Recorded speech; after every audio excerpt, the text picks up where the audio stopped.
So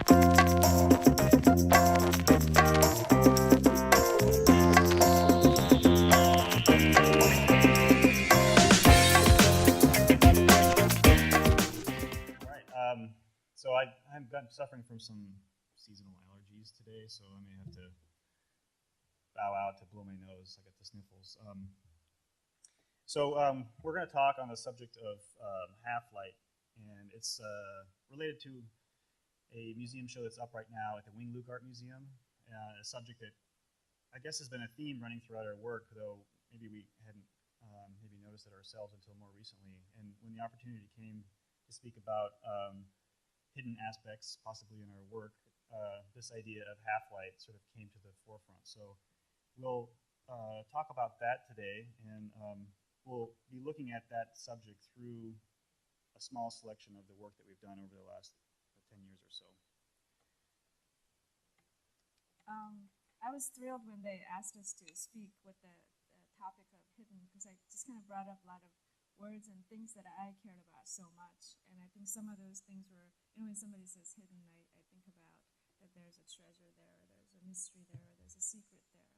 And I think I always come back to the fact that that kind of ends at the discovery. And I think that's, as an artist, that's why we do our work. I feel like however much that you create similar things as you might think, that we think there's something more to be discovered. I wanted to share just a segment of a poem by Charles Wright. I just feel like he really nails what I believe and what means a lot to me is that through this segment in this poem, he says, "It's only in darkness you can see the light, only from emptiness that things start to feel."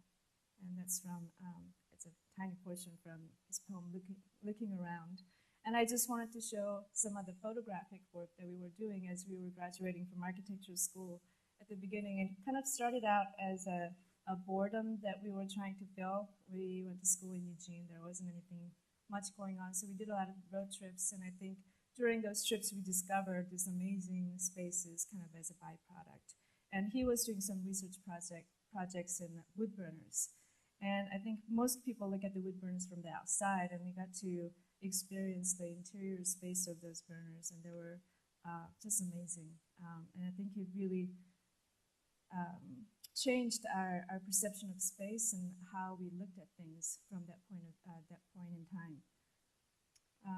Also, I think half-light, the exhibit that we have at the Wing Luke is called Transit in Half-Light, and I think it very much describes like our creative process. We do a lot of road trips, and we try to go see things that we don't know what's out there, just to kind of in hopes of discovering something. And a lot of times we come across these very isolated, strange places in half-light, somewhere before dawn or dusk. And I think it's very mysterious to me to look at these images and these objects. And I think the way that we got started was through photography.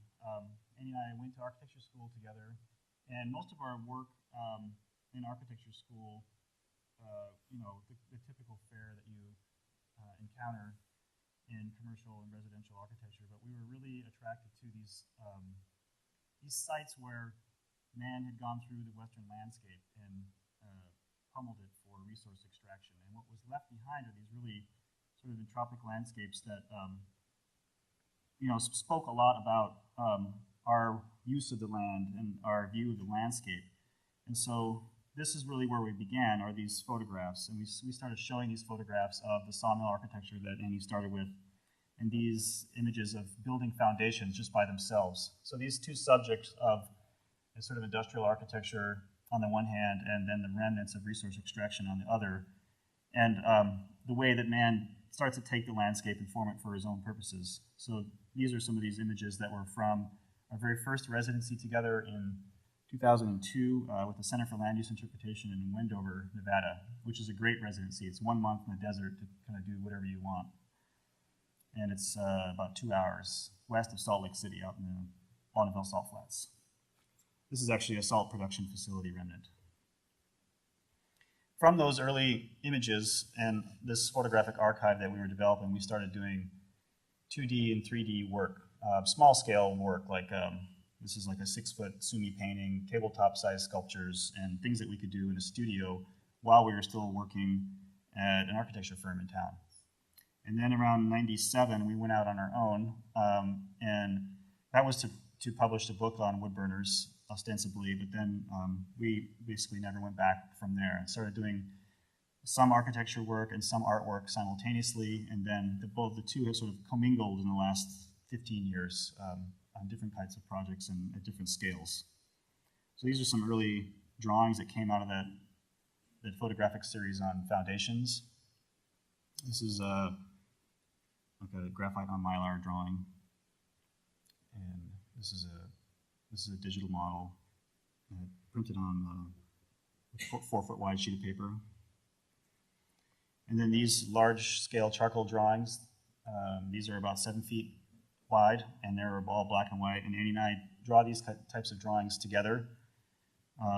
Start first with a blank piece of paper and talk about some projects that we might want to do. They're speculative. They might one day lead to a project, and the sort of beginnings of an idea that we can start to make more concrete.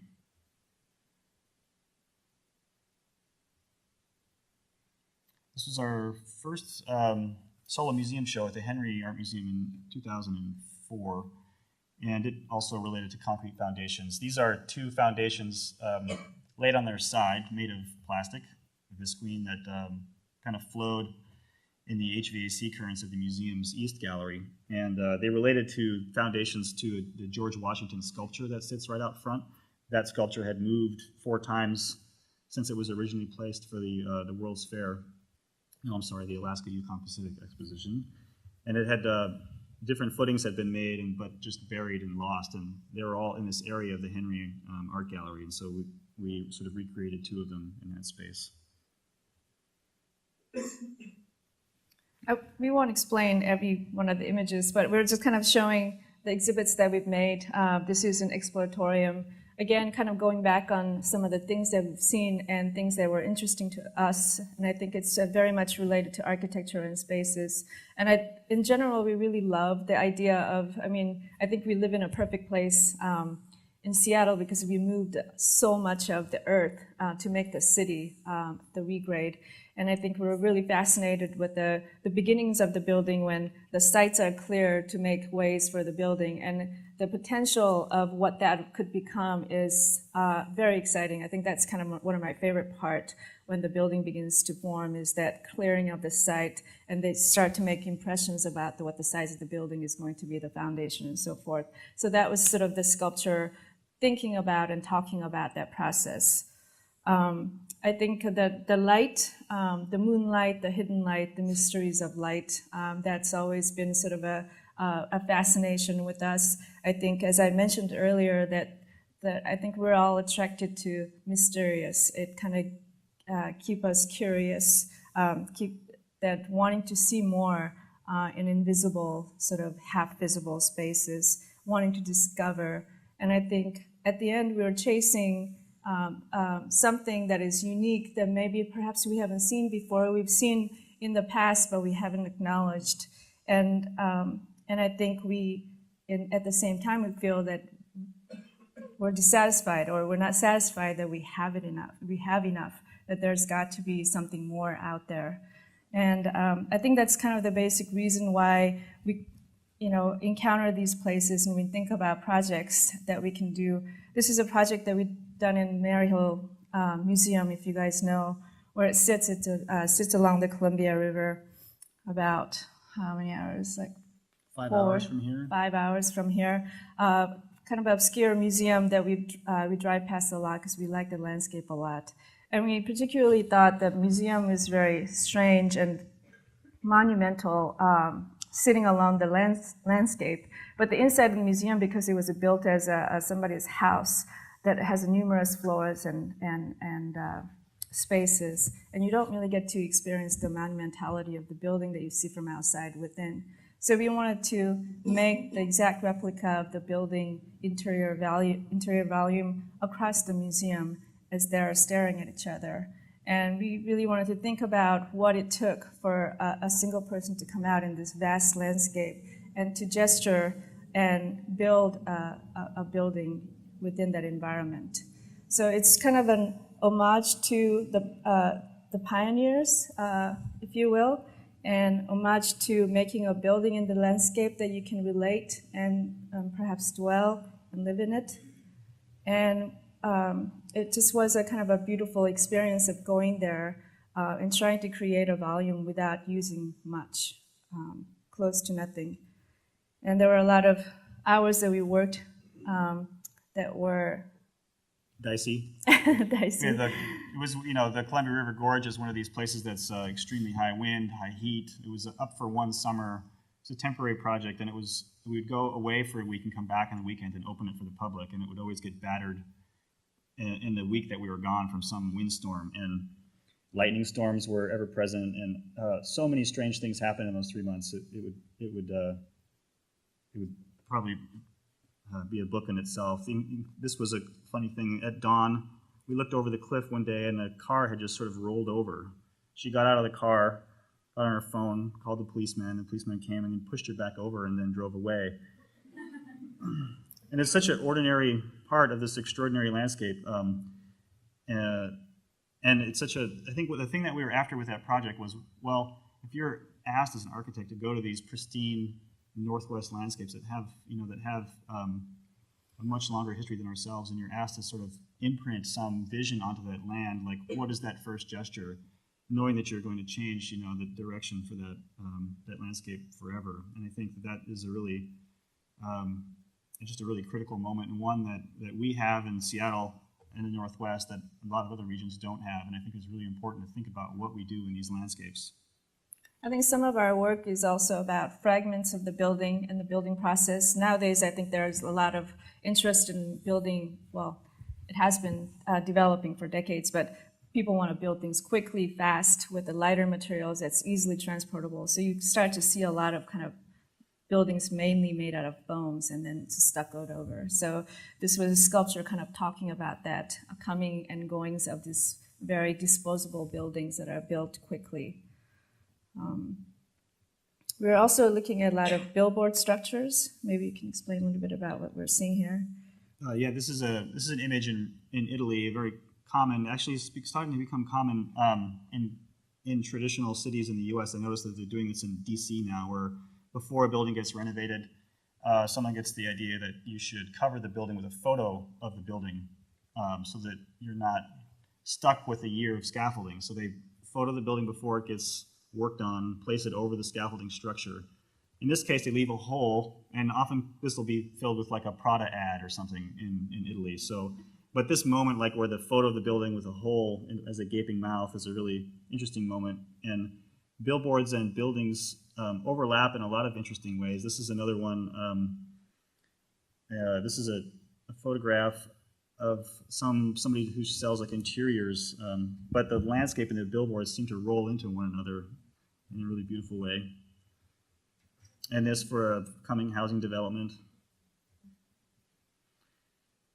And this is an early project that we did, incorporating building debris and resources from building construction projects to make a billboard advertising a building. And that led to this project, which was our very first permanent commission at the U.S.-Canada border on I-5 as you go into Vancouver. Actually, you don't see it on the way there. You only see it on the way back. It's on the U.S. side. And it's a project that is really meant to be seen at these sort of twilight hours. It works great when you're there at nighttime or at dusk or sunrise. It's a really interesting, the way that light changes on it. You almost don't see it during the daytime because there's a lot of other visual material around. But the idea for this project was that to borrow from that freeway, like native landscape, which is billboards and signs and off-ramps, and to turn that device of taking away from the landscape with an advertising device and turn it against itself, so that really you're just framing this portal that is between two nations. And this is a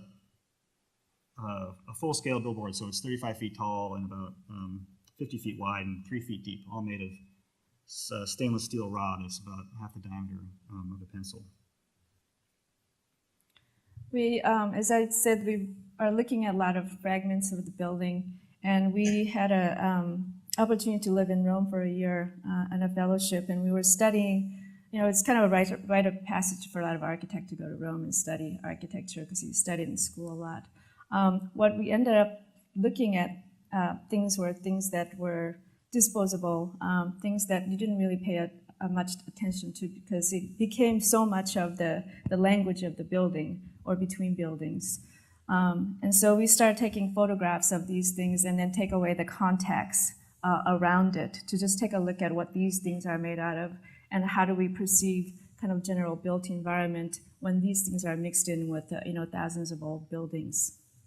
So this reductive process of just removing context and looking at what is it that makes up the world that we see around us got us really excited about the surfaces of things. And so we applied for a grant to use a laser scanner for the first time for us. And it was a great opportunity. We partnered with Leica Geosystems and scanned a lot of parts of Rome and also of New York, where we started to take the city and then to take it apart, not thinking of it as block by block, but just as surface area, all surfaces being sort of one material, and started to use that digital material to start to create alternate worlds with the building blocks that we know of. So these are all some speculative projects, those last few images where this is just a parking hut in Manhattan where we stripped away everything but the hut itself. And fire escapes in lower Manhattan. I think this one might be a little video. Let me see if we can get that to go. So this is a Cortlandt Alley in Chinatown in Manhattan where all the architecture is stripped away and it's just the material that gets tacked on to the exterior of buildings for lots of different reasons, whether it's advertising or fire escape purposes. So this is all the sort of parasitic non-architecture that makes up our cities. This is another scan of the Bloody Elbow in Chinatown in Manhattan. That one got cut off a little early. And I think something as mundane as kind of a construction sites, and I think you see a lot of those kind of manholes covers opened up with the steam coming out in New York City a lot.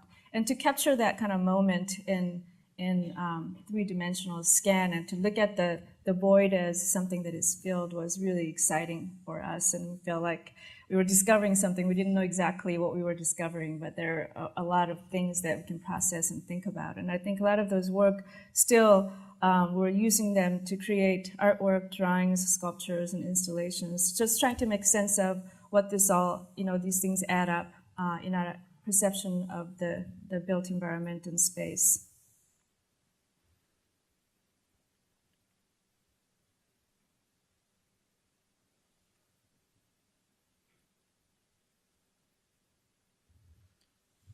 This is like a typical, non-thought about piece of architecture in Manhattan. And so a scan of it, it's the same rectangle area we turned into a 3D model. And this sort of illustrates what we were thinking about in terms of how the world around us can be viewed as just a paper-thin surface. We really don't know anything about the information behind the stuff that we're looking at, and most of it comes to us through inference or prior knowledge or by inquiring.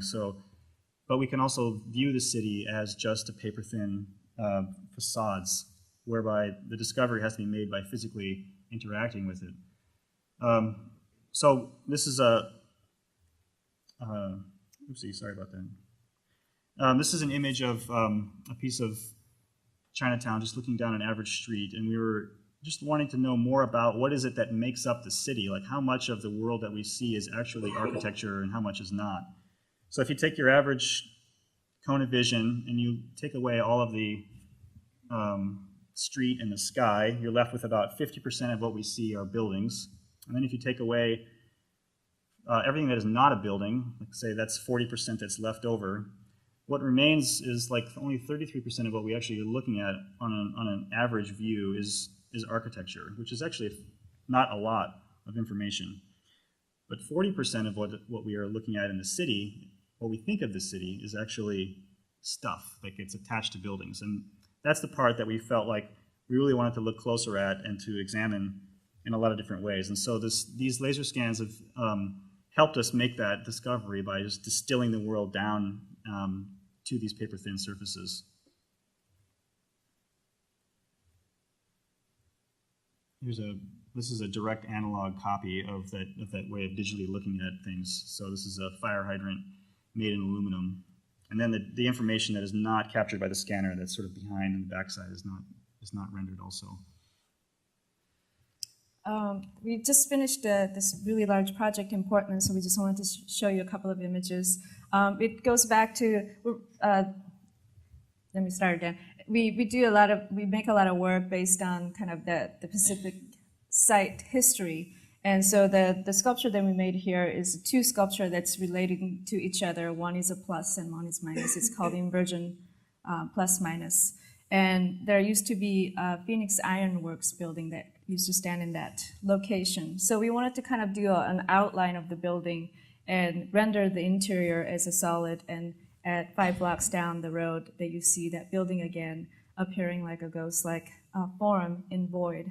And the interesting thing about this proposal to us was that our built environment changes quite a bit. I don't know if many of you witnessed the kingdom coming down.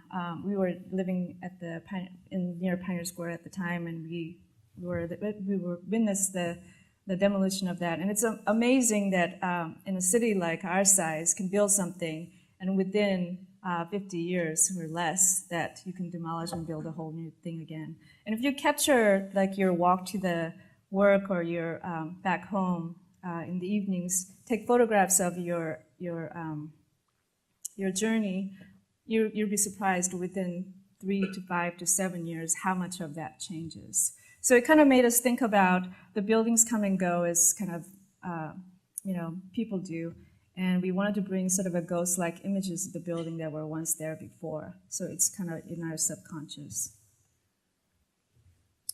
We're going to show a few images. One of the things that we like to do in our pastime is to go through the city archives that the Department of Transportation photographed and are now also at the University of Washington Special Collections and at the Museum of History Industry. 3 like really important photo archives that many of them are available for viewing on the web, but a lot of the good stuff is also only viewable by going to those places yourself. And what's interesting about these images to us is that transformation of the sort of native Northwest forest iconic landscape to our rectilinear city that we know today without any of its any taste whatsoever of the old landscape. And these images of these guys like wrestling with mud and rain, trying to pour concrete and cut trees and kind of run roughshod over the landscape is such an amazing moment in our history. And it may not be completely unique worldwide, but the scale at which we did it and the speed with which we did it, I think is really notable. That last slide I love a lot. You can see here, this is Yesler,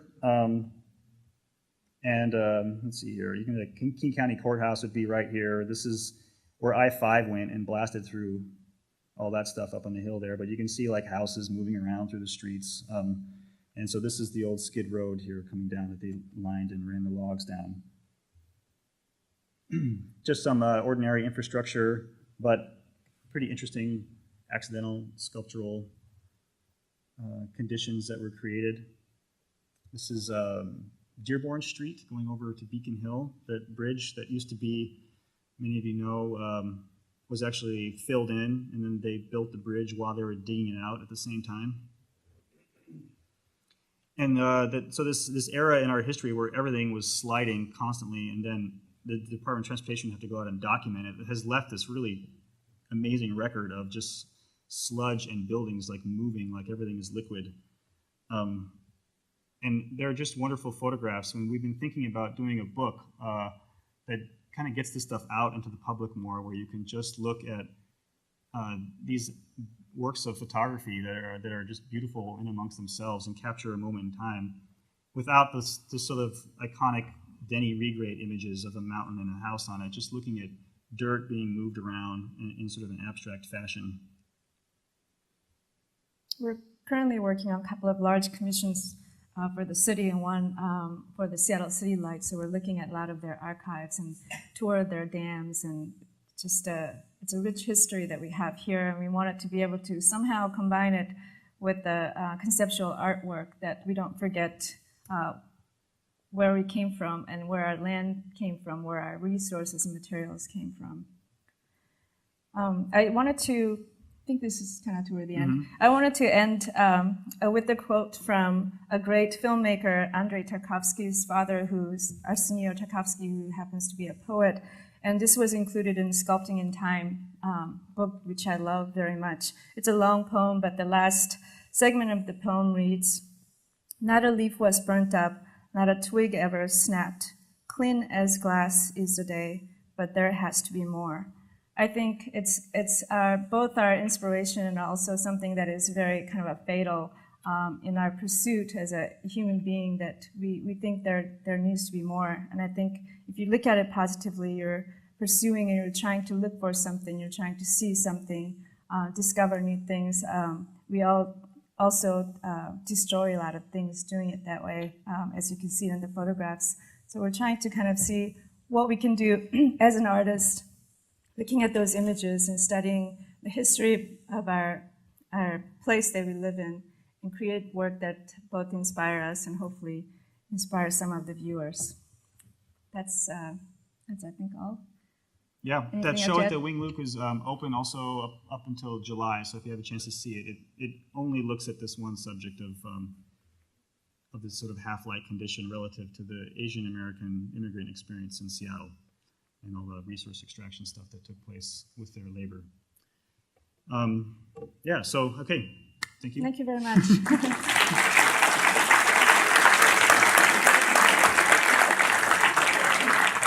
It's hard for us. We usually give talks that are more like 45 or an hour, so we're a little, stop and go. So I apologize for that. Thank you. That was great. We're going to take just about 5 minutes and have a little discussion amongst yourselves. Annie and Daniel had given us this sort of idea of talking to each other about what's your favorite space in Seattle. So take just a couple minutes and talk with one another about that, and then we'll come back in about 5 minutes and have some Q&A. All right, we've got a little bit of time for questions, so I'm going to turn it back over to Lead Pencil Studio.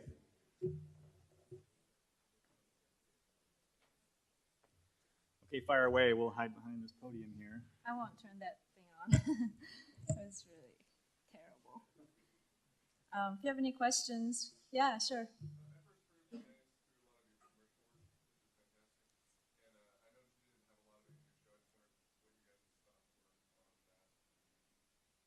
Like the architecture work we do, or.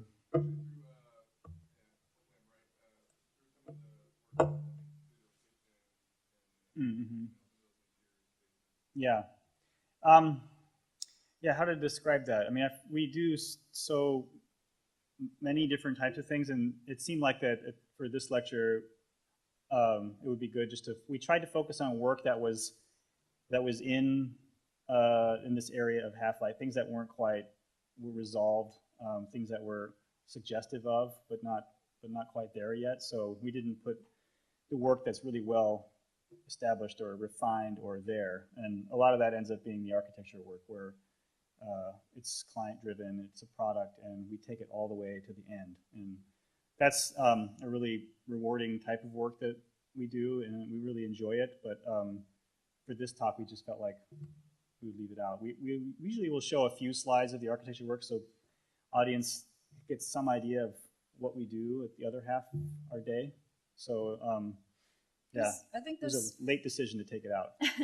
This commercial work is really interesting because I think the people who work in that field, like Digital Kitchen, or we did a record company, Tooth and Nail record company, and I think a lot of people are sort of your age, maybe some younger folks, and people are very open and they want something new and they want something fast. So it creates a very kind of a, I don't know, caffeinated environment and get to experiment with a lot of stuff. And we end up making a lot of furnitures, fabricating them together. So that's a really fun part. And commercial projects are very quick turnaround. Like, they have a lease and they start paying rent. So you have to do the work really fast. So it's stressful work, but you get to see the result very quickly. So it's really fun. So we still do some of those work. And like you said, the kind of a scale of the work differs vastly from doing some furniture pieces to designing an office for 20 to 25 people to we've been asked to be part of that waterfront redesign for Seattle and also for the Chicago, and we're doing something else as a part of that really large group. So it sort of depends on type of project and how interesting they are and what sort of new things we get to explore. Yeah.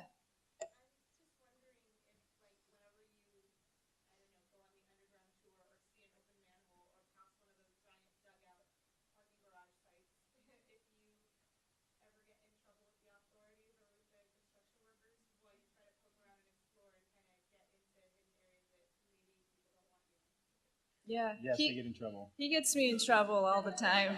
More than I'm always like, no, not right now. They're watching. But I think, he's gotten walked off a site with a gun in the back of his head. And that was a sawmill site. And, it was a different kind of guy, But we've been chased off the property many, many times. I think it's kind of a delicate balance because it's never open for you to go in, and they're empty, and seemingly empty. Nobody seems to be around, but whenever we jump the fence, somebody always magically appears. So yeah, and other times people are really kind and they want you to. They're sort of intrigued that you're interested in it, and they kind of want to find out why. So they let you come inside and actually give you a tour. When we were doing the project in New York, I don't know if you guys noticed these kind of nerdy things, but the old days they used to build this staircase. It was just like a single shot staircase. There's no landing after 8 feet or something. So like 20 some feet of continuous flight. They don't do that anymore because if somebody falls down, you could just die, But they have a lot of those things in New York, so we wanted to really scan one, and we were walking around Soho area, and this filmmaker happened to walk by, and he was asking us what we were working on. So we told him, and he's like, oh, I own a building right here, right in Soho. So he let us scan that entire building there. And it's very private information. We have the intricate data of where all his doors and, how you can get into that building. But he was really helpful. So it's kind of a combination of both. Some people really don't want you to get inside of their property, and others really want to share. We also have an entire scan of the Brooklyn Bridge from end to end. So if anybody wants to buy the proprietary data, come to us.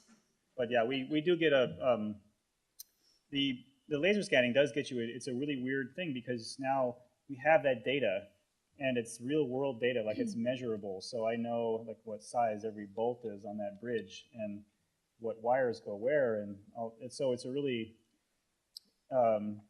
it's really kind of structurally critical data. And it's weird having it even in a hard drive, like carrying it around.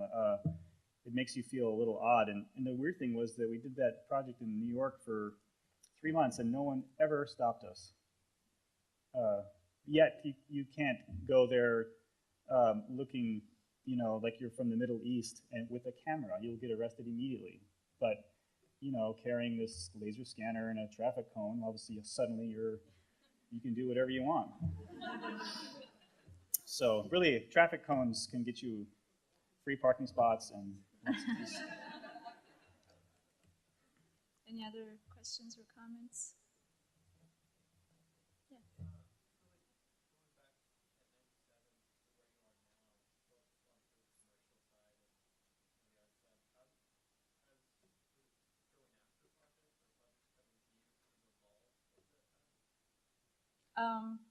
Yeah, we were desperate for a long time, and we're less desperate now.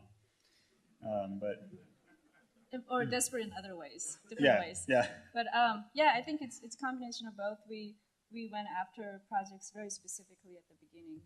It's kind of a scary thing to do. I'm sure many of you guys know, because you want to do certain work where you have to make a living.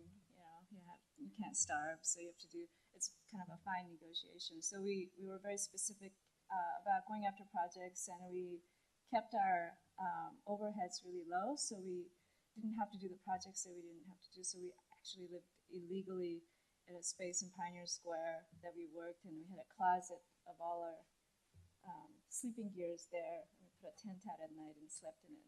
But it helped us during that 3 year to actually save some money and do some, travels on the road and see some things.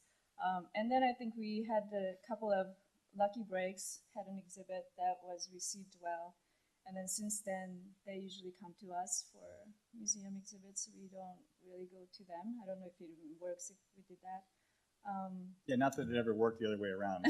Like pitching yourself to a museum is, a terrible idea. And then architecture and commercial projects, of course, you have to have built work in order for you to get it. Nobody just kind of gives you a project. So we had to do some earlier work, really kill ourselves over building parts of it and doing all that stuff. So once that finished, we got, a lot of other interesting projects.